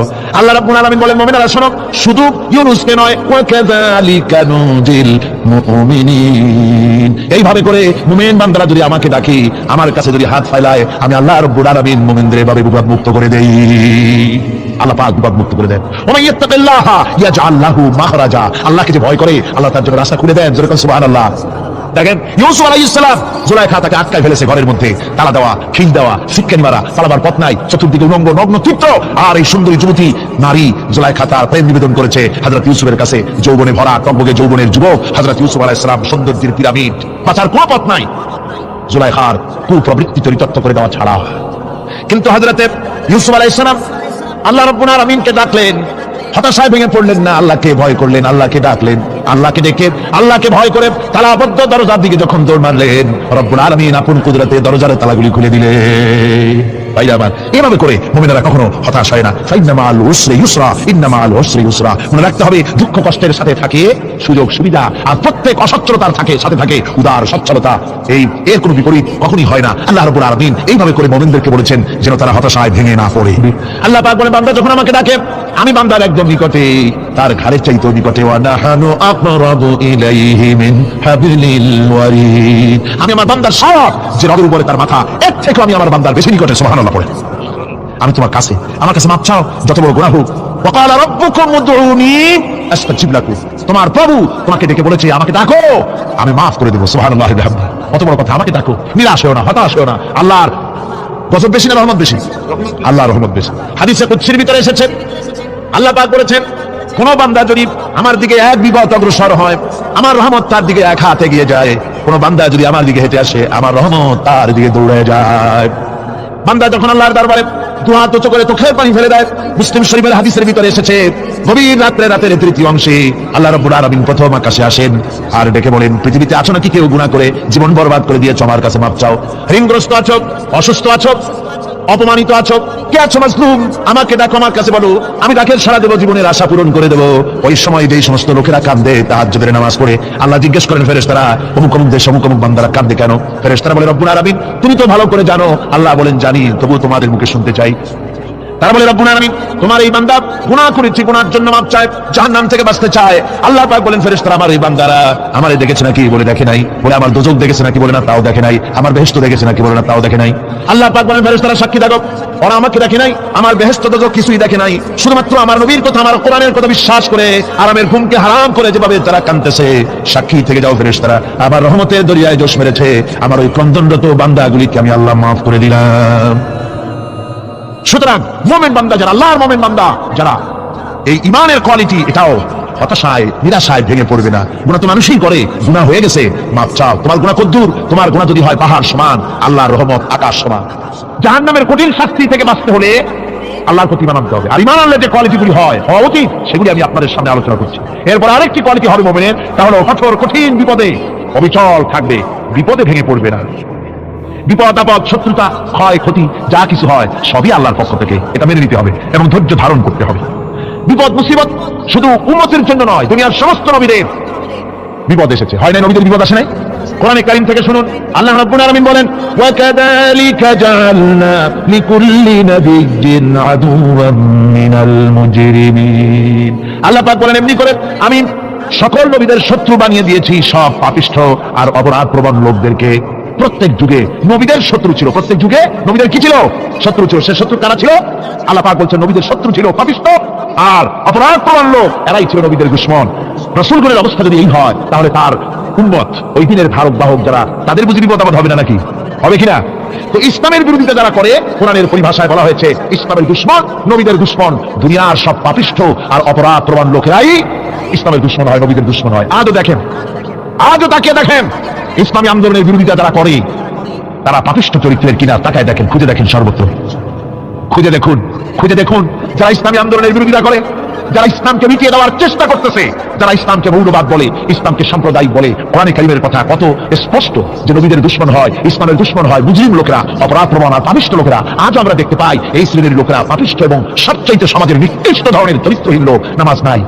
আপনি খুঁজে দেখেন ইসলামী আন্দোলনের বিরোধিতা যারা করছে, যারা নেতৃত্ব দিচ্ছে, নামাজ নাই, রোজা নাই, চরিত্র নাই, হজ নাই, যাকাত নাই, মদ, জুয়া, জিনা, ব্যভিচার ইত্যাদিতে লিপ্ত। চেহারা দেখলে ছেলেপেলেরা 2 গ্লাস পানি খায় ধর্ষবে। কথা ঠিক কি দেখো?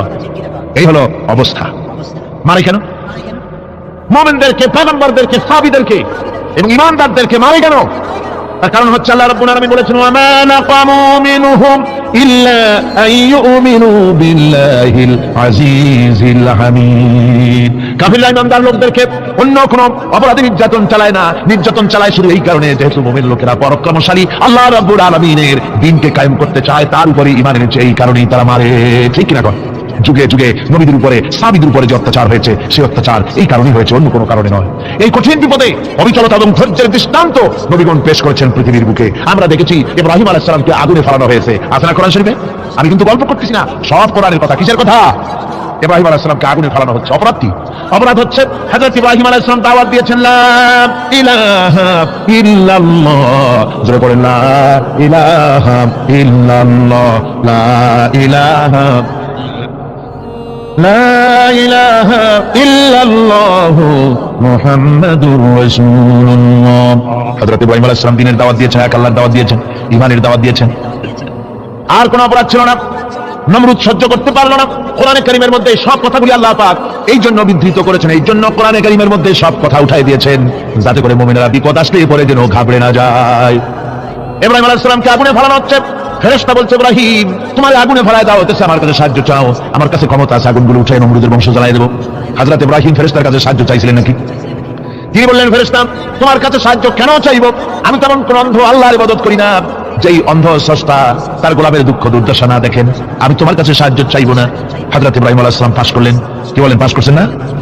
ঈমানের পরীক্ষায় পাস। আগুনের মধ্যে হযরত ইব্রাহিমকে যখন ফেলানো হচ্ছে, রব্বুল আলামিন আগুনের উপর প্রবেশ করে দিলেন ইয়া নারু কুনি বারদাও ওয়া সালামান আলা ইব্রাহিম।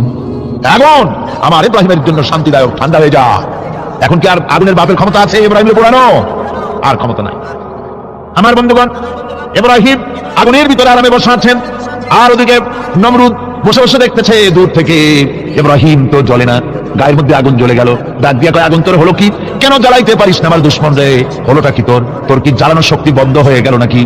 আগুনের ভিতর থেকে জবাব এলো, নমরুদ রে, আমার ভিতরে জ্বালানোর শক্তি আছে কি নাই যদি প্রমাণ করতে চাও, টেস্ট করতে চাও, তুই নিজে আয়, তোরে শুদ্ধ তাম দুনিয়া জ্বালাই দিতে পারি, ইব্রাহিমের এক গাছা পশম জ্বালাই দিতে পারি না।